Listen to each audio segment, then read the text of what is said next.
క్రీస్తునందు ప్రియులారా, బాగున్నారా? ప్రభువు అయిన యేసుక్రీస్తు నామంలో మీకు వందనములు, శుభములు తెలియచేస్తూ ఉన్నాను. ప్రతిదినము మీ కొరకు ప్రార్థిస్తున్నాను. మీరును మా కొరకు, మా పరిచర్యల కొరకు తప్పక ప్రార్థన చేయగలరు. దేవుడు మిమ్మను, మీ కుటుంబములను దీవించి ఆశీర్వదించునుగాక. ప్రియ సోదరి సోదరులారా, ఈరోజు మన పాఠము కొరింథీయులకు రాసిన మొదటి పత్రిక 12వ అధ్యాయము 1వ వచనం నుండి 31వ వచనం వరకు గల ప్రాముఖ్యమైన సంగతులను గూర్చి విందాం. శ్రద్ధగా వినండి. ఈ అధ్యాయములో కొరింథీ సంఘంలో పరిశుద్ధాత్ముడు అద్భుత కార్యములను జరిగించాడు. ఈ విషయము పౌలు గారు 12, 13, 14 అధ్యాయములలో విపులముగా చర్చిస్తున్నాడు. అన్యజనులుగా ఉన్నప్పుడు మూగ విగ్రహములను ఆరాధించారు. కానీ ఇప్పుడు పరిశుద్ధాత్మ నడిపింపులోనికి వచ్చాము. దానికి నిదర్శనము దేవుని ఆత్మచేత మాట్లాడువారు యేసు శాపగ్రస్తుడని చెప్పరు. బహుశా పౌలు ఆనాటి పరిస్థితులను దృష్టిలో పెట్టుకొని ఈ విషయాన్ని ప్రస్తావించి ఉండవచ్చు. యూదులు సమాజ మందిర ఆరాధనలలో శాపాలు పలుకుట ఆనవాయితీ. యూదా మత విశ్వాసాన్ని విడిచిపెట్టిన వారిని శాపగ్రస్తులని ప్రకటించేవారు. బహుశా అలాంటి వారిలో యేసుక్రీస్తు పేరు కూడా చేర్చి ఉంటారు. క్రీస్తు సిలువ వేయబడుటను యూదులు శాపగ్రస్తులనుటకు కారణం. యూదా మతస్థులు క్రైస్తవ మతములోనికి వెళితే అటు వారిని శాపగ్రస్తులని పిలిచేవారు, బహిష్కరించేవారు. పౌలు కాలంలో తరువాత క్రైస్తవులకు వ్యతిరేకంగా శ్రమలు చెలరేగినప్పుడు క్రీస్తు నామమును శపించిన వారిని బ్రతకనిచ్చేవారు, లేకపోతే చంపివేసేవారు. అంత మాత్రమే గాక ఎవరో ఒకరు సంఘములో పిచ్చివారై క్రీస్తు నామమును శపించి ఉండవచ్చు. క్రీస్తు నామమును శపించుట పరిశుద్ధాత్మ నడిపింపుకు సూచన కాదు. పరిశుద్ధాత్మ నడిపింపులో ఉన్నవారు యేసే ప్రభువని చెప్పును. ఆ దినములలో శ్రమలు, హింసలలో ప్రాణాలకు తెగించి యేసే ప్రభువని చెప్పగలుగుటకు సహాయపడింది. పరిశుద్ధాత్మ శక్తియే యేసును ప్రభువుగా పిలుచుట అంటే తమ జీవితములకు రారాజుగా, చక్రవర్తిగా క్రీస్తు పాలనను అంగీకరించుటయే. అది పరిశుద్ధాత్మని నడిపింపు వలననే సాధ్యపడుతుంది. ఈ వాక్య భాగంలో పౌలు యొక్క అభిప్రాయము సంఘములో కలిగి ఉండవలసిన ఐక్యతను గూర్చి నొక్కి చెప్పుటయే. సంఘము క్రీస్తు శరీరము. ఆరోగ్యవంతమైన శరీరం యొక్క రహస్యము అందలి శరీర భాగములన్నీ వాటికి నిర్దేశింపబడిన పనులను సక్రమంగా నిర్వర్తించుటయే. అన్ని అవయవములు కలిసి పనిచేయునది దేహము క్షేమముగా ఉండుట కొరకే. పౌలు ఆశించిన ఐక్యత ఏకరూప ఐక్యత కాదు, భిన్నత్వంలో ఏకత్వాన్ని కాంక్షించాడు. సంఘంలో వివిధ వరములు ఉంటాయి, వివిధ బాధ్యతలు ఉంటాయి. కానీ ప్రతివాడు పొందిన వరము ఒకే ఆత్మ నుండి పొందుకొనును. కృపావరములు నానా విధములు, కానీ ఆత్మ ఒక్కటే. ఆత్మవరం కలిగి ఉన్నవారు తమ ఘనతకు దానిని వినియోగించుట కొరకు కాదు, సంఘమంతటి క్షేమం కొరకు దానిని వినియోగించాలి. వరములన్నీ దేవుని యొద్ద నుండి పొందుకుందాము కనుక వాటిని దేవుని పరిచర్య కొరకే వాడాలి. భాషతో మాట్లాడుట, ప్రార్థించుట, బోధించుట మరియు రచించుట మొదలగునవి సంఘము అపార్థం చేసుకున్నది. అవి పొందిన వారు గొప్పవారని తలంచినది.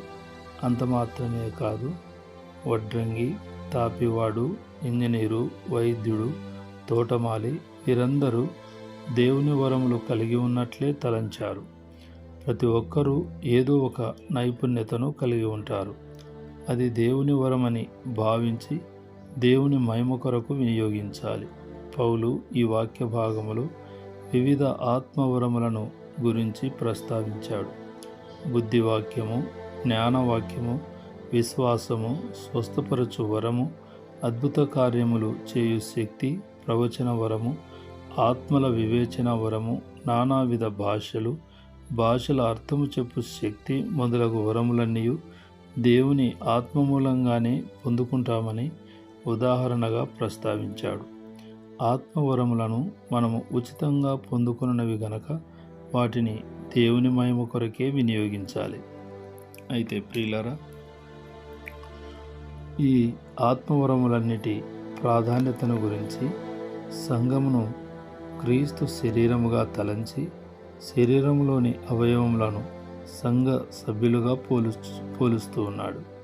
అవయములు వేరైనను శరీరము ఒక్కటే. అలాగే క్రైస్తవులు వేరువేరు జాతులకు చెందినను సంఘము ఒక్కటే. శరీర క్షేమము కొరకు అవయవములు తమకు నిర్దేశించబడిన పని ఎలాగు చేయునో అలాగే విశ్వాసులు తమకివ్వబడిన కృపావరములను క్రీస్తు శరీరమనడి సంఘము క్షేమం కొరకు ఉపయోగించాలని పౌలు సాదృశ్య రూపంగా వివరించాడు. ఇదంతయు సంఘము ఒక్కటే, ఐక్యత కలిగి ఉండాలని నొక్కి చెప్పుట కొరకే. శరీరము అనేక అవయవములు కలిగి ఉన్నను అవన్నీ ఐక్యతతో శరీరంలో ఉన్నను. వేరుగా ఉండి ఏమీ చేయజాలవు. వేలుకు నొప్పి వస్తే నాకు నొప్పిగా ఉన్నదని శరీరమంతా భావిస్తుంది. క్రీస్తు భౌతికంగా మన మధ్య లేకపోయినను ఆయన పనులను చేయుటకు సంఘమును ఆయన శరీరము ఈ లోకంలో ఉన్నదని పౌలు చాటుటకు ఈ ఉదాహరణ చక్కగా వివరించాడు. క్రీస్తు పనులు కొనసాగించాలంటే సంఘము ఆరోగ్యవంతంగా ఉండాలి. సంఘము ఆరోగ్యవంతంగా ఉండాలి అంటే అందరి అవయవములు అనగా క్రైస్తవ విశ్వాసులు అందరూ కలిసి పనిచేయాలి. దేహంలో ప్రతి అవయవము ఒకదానికొకటి సంహరించుకొని పనిచేస్తూ ఉండను. సంఘం వర్ధిల్లాలంటే అందరి సభ్యుల మధ్య సహకారం అవసరం. ఒకరిని ఒకరు గౌరవించుకోవాలి. శరీర అవయవముల మధ్య ఎక్కువ తక్కువ అనే భేదం లేదు. అలాగే సంఘ సభ్యులు తాము కలిగి ఉన్న కృపావరములను బట్టి ఎక్కువ తక్కువ అని విభేదించుటకు తావులేదు. దేవుని దృష్టిలో అందరూ సమానులే. అన్ని పనులు సమానమే. ఒకరి ఎడల ఒకరు సానుభూతి కలిగి ఉండాలి. అంతేకాకుండా శరీరములో ఒక అవయవమునకు గాయమైతే శరీరమంతా బాధను అనుభవిస్తుంది. అలాగే సంఘ సభ్యులలో ఎవరికి కష్టం వచ్చినా అందరూ పంచుకోవాలి. అది సంఘమంతటికి బాధగా ఎంచాలి. పౌలు చివరి భాగంలో వివిధ పరిచర్యల గురించి ప్రస్తావించాడు. వాటిలో కొన్ని ఇంతకుముందు భాగంలో ప్రస్తావించినవి: అపోస్తలులు, ప్రవక్తలు, తర్వాత బోధకులు, అద్భుతములు చేయువారు, స్వస్థపరిచేవారు, ఉపకారములు చేయువారు, ప్రభుత్వములు చేయువారు, నానా భాషలు మాట్లాడువారు. అందరూ అపోస్తలులుగా ఉండరు, లేదా అందరూ ప్రవక్తలుగా ఉండరు. ఎవరెవరికి ఏ బాధ్యత అప్పగింపబడినను, ఎలాంటి కృపావరం పొందుకున్నను అది దేవుని మహిమార్థము, క్రీస్తు శరీరమనడి సంఘ క్షేమార్థము ఉపయోగించాలని ఈ అధ్యాయంలో హెచ్చరిక చేస్తూ ఉన్నాడు. ప్రియ సోదరి సోదరులారా, మరికొన్ని సంగతులు రేపటి పాఠంలో విందాం. ప్రార్థన. జీవాధిపతివైన తండ్రి, మీకు స్తోత్రములు. ఈ మాటలు వింటున్న మా ప్రియ బిడ్డలను, వారి కుటుంబములను దీవించి ఆశీర్వదించమని ప్రార్థిస్తున్నాను. చెప్పుకోలేని సమస్యలతో, బాధలతో, బలహీనతల చేత బాధపడుచున్న ప్రతి బిడ్డను మీరు ముట్టి స్వస్థపరచమని ప్రార్థిస్తున్నాను. వివాహ వయసుకు వచ్చిన యవన బిడ్డల కొరకు ప్రత్యేకంగా ప్రార్థిస్తున్నాను. మీ కృప చూపి త్వరగా వారికి మంచి సంబంధములు కుదురుటకు, వివాహ కార్యములు జరుగుటకు కృప చూపమని యేసు నామములో ప్రార్థిస్తున్నాము తండ్రి. Amen, amen, amen.